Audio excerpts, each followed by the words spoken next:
ഈ മരത്തിനൊക്കെ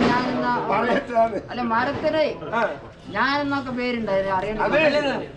ആദ്യം പറഞ്ഞു കേട്ടില്ല. ഞാൻ എന്നുള്ളൊരു വൃക്ഷം. എന്താ സംഭവം? നശിച്ചു. അത് വന്നാൽ നശിച്ചു. ഞാനെന്ന അഹംഭാവം എന്നിട്ട് അറിയാണ്ടേ ഞാനെന്നുള്ളൊരു വൃക്ഷം വെട്ടിമുറിച്ചു അവിടെ